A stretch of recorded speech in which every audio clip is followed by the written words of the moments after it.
વાહ ભાઈ વાહ, કેવું તમે ધર્મનું કામ કરો, આઈફોન બધાને આપો હો.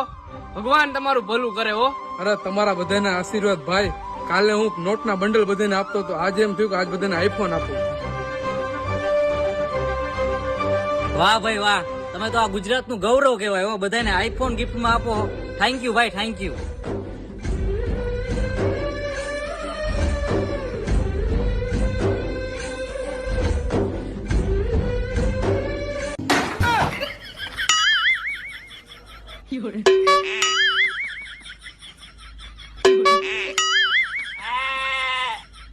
આ ફોન આય ભાઈ, એક માથામાં ઈટ મારું.